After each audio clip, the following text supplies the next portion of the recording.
नमस्कार, मैं अमित द्विवेदी आप सभी का स्वागत करता हूं अपने चैनल पावर ऑन व्हील पर। और आज मेरे साथ इंग्लिश की एक टीचर हैं मोनिशा मैम। मैम आपका स्वागत है हमारे चैनल पर। Thank you so much.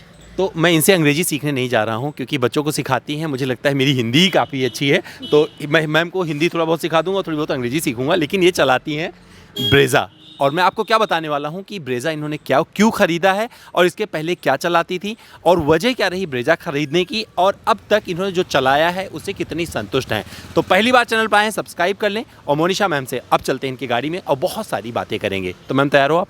जरूर। आपसे मैं सारी बात गाड़ी में करूँगा, इसलिए मैं सोच रहा हूँ कि सड़क को जल्दी खाली कर दिया जाए। चलें? आइए।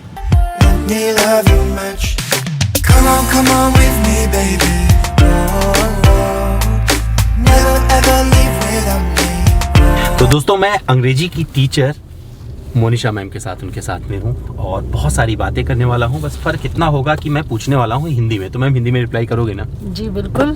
तो मैम हिंदी में रिप्लाई करेंगी। तो सबसे पहले ये बताइए कि आपने इस मारुति सुजुकी ब्रेज़ा पेट्रोल को क्यों चुना और ये कौन सा वेरिएंट है?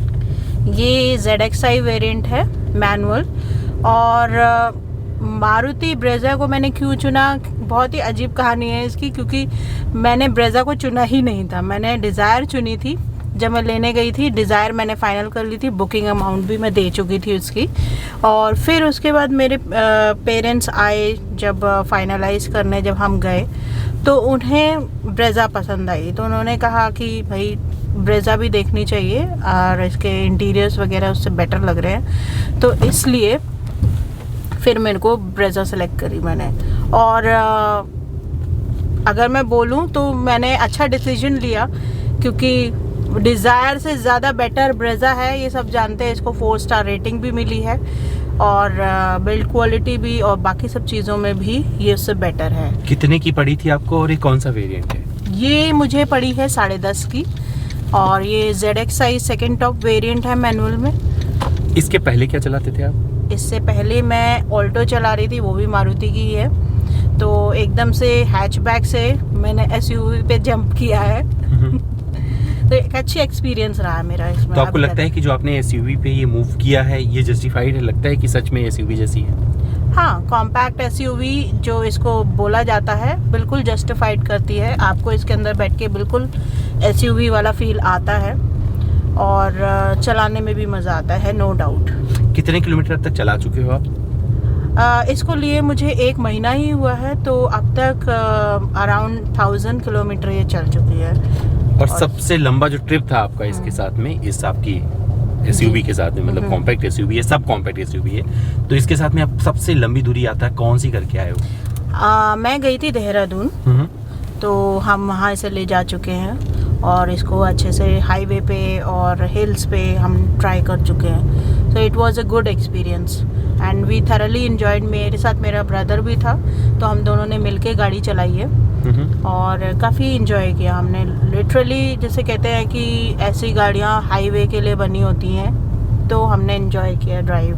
तो आपको लगता है कि आपका डिसीजन एकदम सही है अगर बात करें हाईवे परफॉर्मेंस की? तो हाँ, मुझे लगता है अच्छा है। मारुति में ब्रेज़ा एक ऐसा है वेरिएंट, जैसे इस सेगमेंट की गाड़ी बढ़िया है, हाईवे पे चलाने लायक है। तो आपने ओवरटेकिंग वगैरह में कुछ कमी महसूस करी या लगता है कि थोड़ा और कुछ? इनफैक्ट काफ़ी मैं कहूँगी क्विक रिस्पॉन्स है इसका, पिकअप काफ़ी अच्छा है, बहुत जल्दी रिस्पॉन्स देती है ये। और इसमें ऐसा नहीं है कि आपको गियर शिफ्ट डाउन करना पड़े ओवरटेक करने के लिए, ऐसा नहीं है। तो आपने मैनुअल ही क्यों चूज किया, क्योंकि इसमें ऑटोमेटिक का भी विकल्प था? मैनुअल लोग सोचते हैं कि ऑटोमेटिक लेडीज़ ज़्यादा प्रेफर करती हैं, बट ऐसा नहीं है। आजकल तो आदमी लोग भी करने लगे। आजकल तो आदमी लोग भी करते हैं, बट ये है कि मुझे गाड़ी चलाने का शौक है और मुझे ऐसा लग रहा था कि मैनुअल में जब तक गियर नहीं बदला तो फिर गाड़ी क्या चलाई, तो इसलिए मैंने मैनुअल ही लिया। अच्छा मैम, अपने पूरे जीवन काल में आपने कितना ड्राइव किया होगा अब तक? ये मुझे करीब 6-7 साल हो गए, ज़्यादा नहीं, बट आई थिंक जितना भी है मैंने चलाया अपने हिसाब से, काफ़ी ड्राइव कर चुकी हूँ मैं। और अच्छा एक्सपीरियंस रहा है मेरा अब तक ड्राइविंग। आपकी इस ट्रिप पर कितना आपको माइलेज मिला था?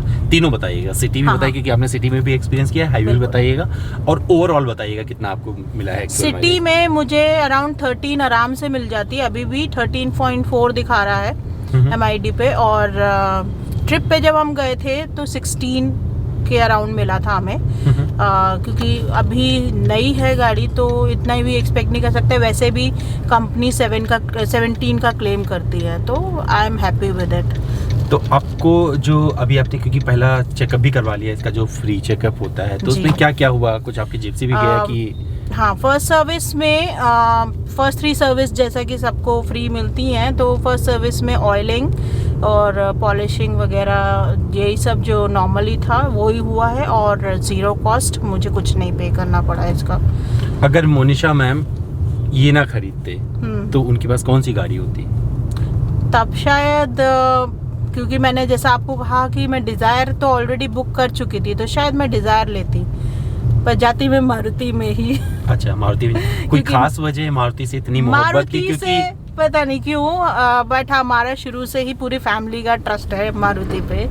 मारुति जेब पे हल्की पड़ती है। सबसे बड़ी बात तो ये है कि ऑनेस्टली एक जिसे कहते हैं ना, कड़वा सच यही है कि लोग मारुति को क्रिटिसाइज ज़रूर करते हैं, but at the end of the day जाते उसी तरफ हैं क्योंकि वो उनकी जेब पे हल्की पड़ती है। अच्छा, जैसे लोग बहुत सारे बोलते हैं, आप इंटरनेट पे बहुत सारा देखते होंगे कि टीन का डब्बा है, हाँ। और ये कहीं से मतलब ऐसे लगता है कि यमराज, मारुति गाड़ी नहीं बनाती, यमराज बनाती है। राइट। तो वो उस पर आप कैसे जस्टिफाई करोगे? क्या बोलते हो? क्या आपको भी डर लगता है सब देख के? मुझे नहीं लगता है। मैं सोचती हूँ कि देखिए, हर कोई जब अपनी ड्राइविंग स्टार्ट करता है ना, मेरे ख्याल से हर किसी की लाइफ में मारुति 800 का रोल ज़रूर रहा होगा गाड़ी सीखने में। मारुति ही एक ऐसी गाड़ी है जो लोग अपनी ड्राइविंग स्टार्ट करते हैं जहाँ से। और रही बात टीन के डब्बा और एक्सीडेंट वगैरह, ये तो फिर किसी भी गाड़ी में हो सकता है। It all depends on your driving skills. आप ड्राइविंग अच्छी करते हैं तो आप कितनी ही हल्की गाड़ी हो और कितनी भारी गाड़ी हो, उसको आराम से चलाएंगे। तो आपको लगता है कि सेफ्टी के लिहाज से एक परफेक्ट कार है और चिंता करने की जरूरत नहीं है? नहीं। अपने आप को सुधारो, अपने आप को सुधार, अपने में काम करो, ड्राइविंग हैबिट को सुधारो, बिल्कुल। रोड को देख के चलो, रोड को देख के चलो। अगर आप किसी सीधे रोड पर आप एक खंभे में टकरा जाओगे जानबूझ के, बिल्कुल, तो फिर तो आप किसी से भी टकराओ तो जान जा बिल्कुल, सकती है ना। वो तो है ही। ऐसा कुछ कहना है आपका? बिल्कुल मेरा यही कहना है। और गाड़ी ठीक है, ऊपर नीचे 19-20 का फर्क हर गाड़ी में होता है, बट एज आई सेड, आपके हाथ में है सब कुछ। तो आप मैम अंग्रेजी पढ़ाते हो, जी। तो अभी मैं जानना चाह रहा हूँ क्योंकि आप इंग्लिश और हिंदी दो बड़े बड़े, मतलब एक स्टेटस, इंग्लिश बोले स्टेटस और हिंदी बोले तो देसीपन, तो दोनों के साथ बैलेंस कैसा है? और अभी आपको लगता है क्या लोगों का परसेप्शन महिला ड्राइवरों के प्रति बदला है? क्योंकि मेरी एक सीरीज है वीमेन ऑन व्हील, उस पे उसको भी मैं फोकस करता रहता हूँ अपने इस कस्टमर रिव्यू में, तो ये जानना चाह रहा हूँ आपसे। इंग्लिश और हिंदी का परसेप्शन अगर मैं देखूं तो अपने कंट्री में अभी कुछ हद तक बैलेंस हो चुका है। लोगों को अभी ऐसा नहीं है कि ये अंग्रेज़ी बोलने वाला है तो एक अलग ही एटीट्यूड है इसका, नहीं, ऐसा नहीं है। अब काफ़ी पढ़े लिखे लोग हैं और अच्छी बात है ये कि लोग हिंदी में वापस आ रहे हैं। लोग हिंदी में भी वापस आ रहे हैं, वो इसलिए क्योंकि देसीपन तो देखिए कहीं ना कहीं रहता ही है, वो जाता नहीं है किसी का, वो टच। अच्छा, आप ज्यादा अंग्रेजी बोलते हो हिंदी बोलते हो? मैं तो देखिए घर पे तो मैं वो इंग्लिश टीचर नहीं हूँ। सॉरी, तो मैं टेस्ट नहीं ले पा रहा हूँ क्योंकि मुझे अंग्रेजी नहीं आती है, तो मैं अगर कुछ टेस्ट भी लेना चाहूंगा तो हो सकता है आप कुछ गलत बोलो तो मैं पूछ भी नहीं सकता हूँ, तो मैं आपका टेस्ट नहीं लूंगा। लेकिन मैं जानना चाह रहा हूँ कि महिला ड्राइवरों के प्रति, महिला ड्राइवर्स के लोगों का जो सोच है, कितना आपको बदला लग रहा है? आपको लगता है कि अब दुरुस्त हो गया है, अभी और भी कुछ बदलने की जरूरत है? बहुत काम करने की, बहुत ज़्यादा लोगों को अपना परसेप्शन चेंज करने की ज़रूरत है। अभी भी 21st सेंचुरी में हम हैं, बट मैं सोचती हूँ फिर भी लोग अभी इस चीज़ को लेके काफ़ी बहुत बड़ा इशू बनाते हैं। एक टैबू है उनके लिए, लेडीज़ गाड़ी चलाती हैं, वो चला ही नहीं सकती हैं। ये चीज़ उनको अपने दिमाग आप से टीचर हो, आपकी बात लोग सुन लेंगे, तो आप संदेश दे दो इनको। बिल्कुल मैं ये इंग्लिश में चाह रहा हूँ, इंग्लिश में दे दो संदेश आप। I would suggest to all of you that it's better you think that women are not lesser than a man. They are equally fighting in every field. Whether it's aviation, whether it's तुम गजब बोल रहे हो कसम से, मुझे मतलब सुन के बड़ा अच्छा लग रहा है। हिंदी वाला जब अंग्रेजी सुनता है ना तो उसे बहुत मजा आता है। जितने हिंदी अंग्रेजी समझने वाले होंगे आई होप समझ गए होंगे मैडम का संदेश। अब मैं गाड़ी पे लौट आता हूँ। मैम कंफर्ट बताइए, कंफर्ट कैसा रहता है? कंफर्ट बहुत बढ़िया है इसका।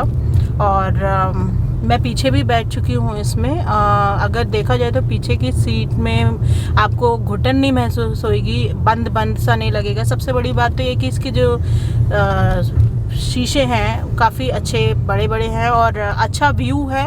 घुटा घुटा सा जैसे होता है ना सफोकेशन, वो चीज़ इसमें नहीं है। स्पेशली कॉर्नर साइड पे इसकी सीट्स बिल्कुल फ्लैट हैं, जिस वजह से आपको अगर 4 लोग हैं और 3 लोग भी बैठ रहे, जैसे कि हम लोग अभी ट्रिप पे गए थे तो 2 बच्चे और 2 लेडीज़ थे पीछे, तो हम आराम से बैठे थे, हमें कोई दिक्कत नहीं हुई थी। और सामने का व्यू भी बहुत आराम से हमें दिखाई दे रहा एसी था। कैसा है? मतलब तो गर्मी शुरू हो गई तो बता सकते हो आप एसी अभी कितना? एसी चल बस रहा है। रियर एसी वेंट आप जरूर मिस करते हो। रियर एसी वेंट मैं अगर लुक्स के ऊपर जाऊं तो हाँ मैं ज़रूर मिस करती हूँ, but otherwise AC is working absolutely fine.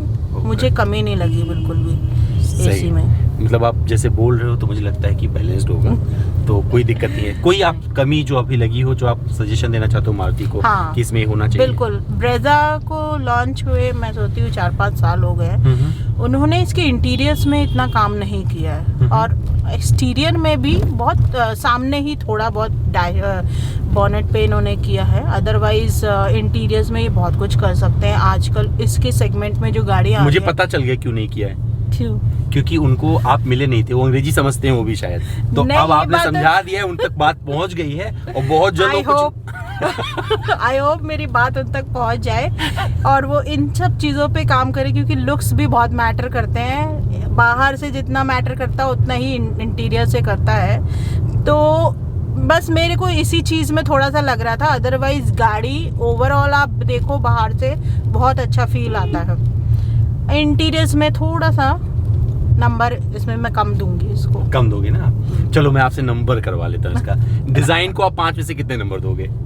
Design को मैं 5 में से 4 दूंगी मैं इसको। इंटीरियर को कितने दोगे? इंटीरियर को मैं 3 दूंगी। बहुत बढ़िया। इंजन को कितना दोगे? इंजन को मैं 5 आउट ऑफ 5 दूंगी। अच्छा, एसी कंफर्ट, एसी को कितना दोगे जो इसका कूलिंग एसी भी 5 दूंगी। हाँ। हाँ बस 0.5 अगर मैं माइनस करना चाहूँ तो सिर्फ इसका कि एसी वेंट पीछे नहीं है। रियर सीट कंफर्ट को कितने नंबर दोगे आप? 4.5। सही है ना, मतलब आप पूरा का पूरा लेके बैठे हो कितना नंबर देना है। तो माइलेज के हिसाब से कितने नंबर दोगे इसे? माइलेज के हिसाब से ठीक है 4 आउट ऑफ 5। तो देख लो, अगर एक टीचर ये नंबर दे रही है ना तो पासिंग मार्क में ना मारुति पास है। हाँ मेरे लिए ये पास है। And I would really recommend to people, even lady drivers. एक होता है ना कि एसयूवी, कॉम्पैक्ट एसयूवी लेडीज चला पाएंगी कि नहीं। मेरे भी दिमाग में ये था जब लेने से पहले कि आई डोंट थिंक कि मैं ये पता नहीं चला भी पाऊंगी। ठीक है लेके देखती हूँ, बट वो सारा डर मेरा निकल गया एंड इट्स वेरी कंफर्टेबल। और बहुत जल्दी मैं इसमें मतलब घुल मिल गई हूँ और Okay. मुझे बिल्कुल ऐसा नहीं लगता है कि मैं एक ऐसी गाड़ी में बैठी हूँ जिससे मुझे चला के डर लगेगा। ओके, तो देख सकते हैं कि अगर एक अध्यापक, क्योंकि अध्यापक समाज के लिए ना बहुत बड़ी चीज़ होता है, तो जो टीचर मैडम है ना ये बहुत ही सॉफ्ट दिख रही हैं और मुझे लगता है ऐसी ही हो आपने मैम? हाँ ऐसी ही है मैडम।